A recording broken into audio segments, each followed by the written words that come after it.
on set pieces, so this part was really positive. After that, we have many details to improve and many phases. Got the impression from all the players and individuals, they look very comfortable in their own skins, playing at that level. Yes, for the Premier League opponent. So at least for this fixture, it was the case. But from the beginning, I think the connection with the squad went well. From I think a human perspective, but from a football perspective as well.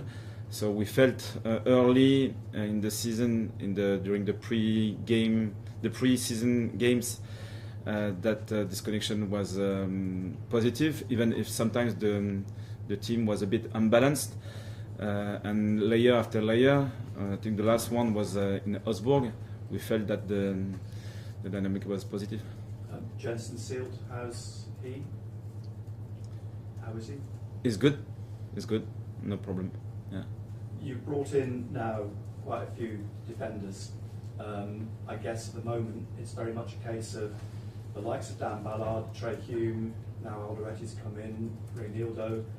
It's their places to lose because they played so well at the weekend?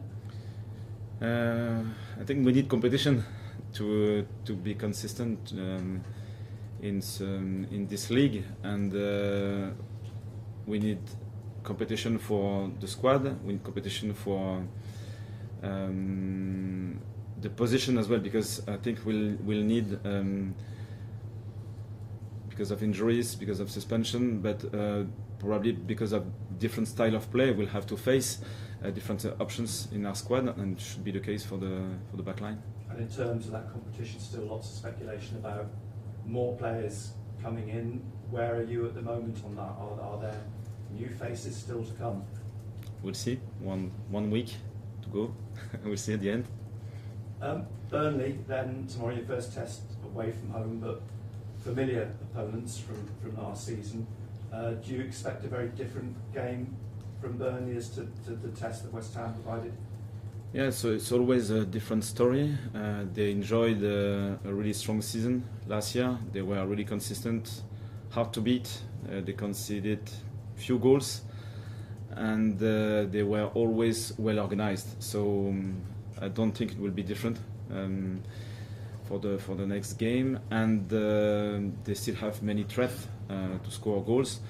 So it will be different because against Tottenham they changed their system. They might change or they might keep the same one, but at the same time we'll have a different team with players who played last season, but with new players as well. So it's always a new story. New story, but the 3 goal scorers last weekend were all players that played for you last season. So that must be very, very encouraging for you that those players can step up with this new group. Yeah, absolutely, and we need these players to keep the consistency of the project, and they showed first of all that they were able to manage this new level, but at the same time to keep the legacy of our previous season. Now, last season, of course, the game at Burnley was probably best remembered for penalties. Have you established who is taking penalties this season? Yeah, and it will be a surprise for you. and you feel confident that this season they will be? Yeah, it will be positive this season, sure. Finally, players leaving, can I ask about the likes of Paveda, Bahar, Pembele, those players that you've seen that you're looking to try and move on? Yeah, it's the flow of this transfer window is always a bit weird. Sometimes it's really slow. Probably next week, many movements will appear. So we'll have different options. They want to leave. They want to have game time next season. So we'll see. Do you feel confident you will be able to move on? Yes, I hope so. And in terms of loans as well, now you've got these bodies coming in. Is it more likely that players like Triantis, maybe Sealed, will go on loan this season? Yeah, it's possible. Yeah, it's possible. Hi, Regis. Just going back to the Burnley game last season and that incredible finish with Wilson Isidore and those penalty misses. Will he get the chance against Burnley to put things right this time around? We don't know. Football is unpredictable, and I repeat, it will be a new story. And I don't know if he missed these 2 penalties or if the goalkeeper made 2 brilliant saves, and I think it was the case with even the psychologist background, and it was really positive, really good. So this goalkeeper left, so it won't be the same story. And for Wilson, he made a good start, scored last week, so he's in a good spirit. How pleased were you to see Isidore and Mayenda both score? You know, always pressure on attackers to hit the ground running when you get to the Premier League.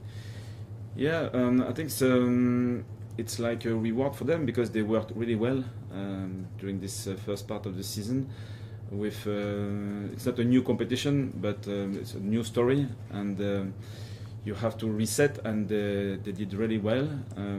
Wilson had a small injury, so didn't train the full pre-season, but was ready for the first fixture. So I'm happy with them. There's been some reports around John Lasumi, not sure of the pronunciation, but can you give us any insight? Is that close to happening? And if you aren't able to bring in another defender, are you happy with who you've got at the moment?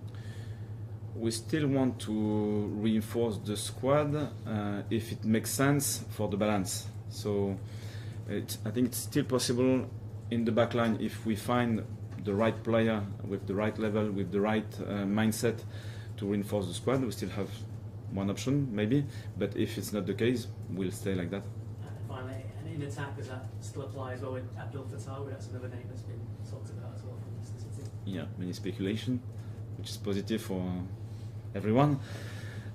Same answer, I think. If it's possible to reinforce the squad with the right profile, we'll move forward. But it's still it's not just our question, the question of the player, the question of the club. So we'll see 1 week more. Thank you. Afternoon, Regis.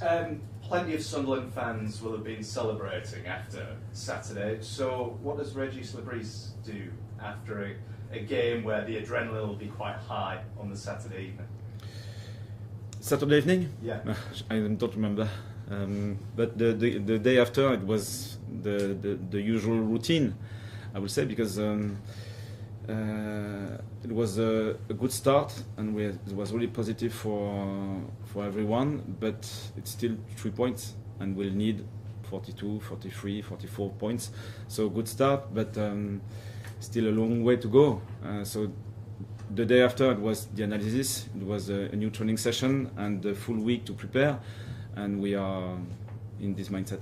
The midfield three covered a huge amount of distance on Saturday. I think they impressed everyone who was watching at the stadium live. How impressed were you with Granit, with Noah, and with Habib Diarra as well, in terms of how quickly they have gelled together? Yes, when we planned the squad for the recruitment perspective, I think it was really important in our head to find players able, one, to run, because the demand of this league is really impressive at that level, but at the same time you have to run, but smart runs. It's not just always running everywhere, so the balance at the minute is very positive, with two young, powerful runners, good footballers as well, and a more experienced player behind them, able to manage different tactical problems, to help, to give advices, and I think this balance worked well for that game. But I repeat, we'll have another problem in Burnley, and then after that, 36 others. You broke that record we were talking about last week. No promoted team had won before October last season. Sunderland go and do it this weekend. Leeds as well went and did it. I wonder what the next target is. Just the next game. So the next problem and the next challenge is in Burnley.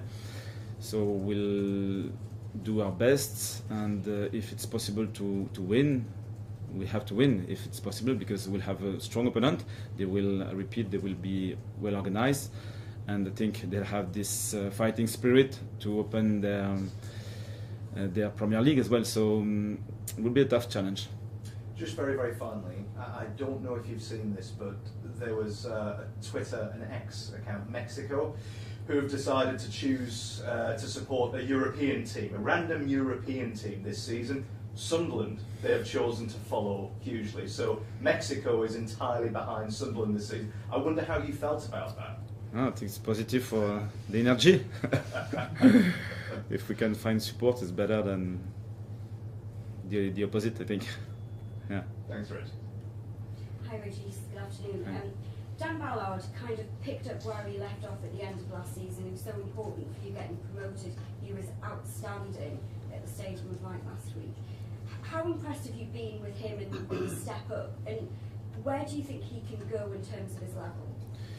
Yeah, I'm not surprised by his performance, because he showed last season during the playoffs that it was possible for him to reach that level. So for me, it's not a surprise. The main challenge for him is to repeat the same performance week after week. So it's the consistency, and it's always one of the main problem. We have many talented players, no problem for that. I think we can find a good connection between them, but the main challenge will be the ability to repeat, and it's not the same story. We'll have other problems to solve. So for Ballard, I think it will be the case, but it will be the case for everyone in the squad. You'll go into this game high on confidence after such a great performance. Burnley have had a disappointing start, but they're at home for the first time this season. Do you think that almost makes them more dangerous with a point to prove? Yeah, I think it's always dangerous in Premier League, so it will be the case again. And to be fair, Burnley lost against Tottenham, but they were not weak. I think Tottenham were really clinical, and so they will be ready.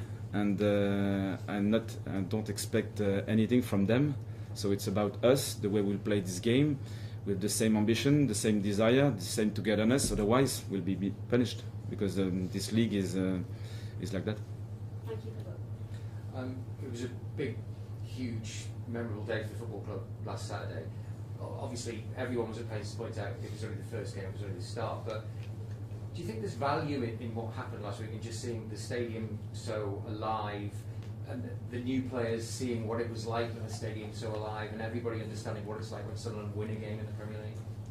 Yeah, there was a good connection with last season, to show how loud can be this stadium, these fans, and but we need to win, because otherwise the atmosphere will be a bit different. It's always the case. So this connection was really positive, and it shows that we can have a huge support from our fans, and at the same time we have to play at that level to deserve this atmosphere. So it's a new challenge. We'll have another challenge away. I know our fans will be present in the stands, but yeah, the most important thing is to play the best football as possible. You said after the match last week, you said when you've got a chance to win, because it won't always be possible. Is that the way a promoted team has to live their life in the Premier League? Yeah, exactly. So I don't think we'll face any weak teams. So it's always a tough challenge, and sometimes we'll face teams with players who can decide to win the game. So obviously you can't face this problem. So it will happen for sure. So if it doesn't happen, and it's 11 v 11, I think the challenge is achievable, and it was the case against West Ham. So it was really positive to win this game, because it's not easy. Yeah. Regis, the goals you scored against West Ham were all very aesthetically pleasing goals, and tactically you were very good. But in such a league where, bridging on what Simon said, where every point, every win is vital, sometimes I presume you'll have to win ugly. How do you instill that to your players when, of course, normally you want them to play in such a good fashion? It's good to win like that as well. No problems. 3 points are 3 points. Yes, because it's always the question of of connection with the opponent, scenario, momentum. Many things can happen in football. But if we stay organized, always hard to beat, without giving too many gifts to the opponent, at least it's still 0-0. So many things can happen from that point. And it was, I think, if we are looking back to this game against West Ham, the first half was balanced, and we conceded 2 chances. We created maybe 1.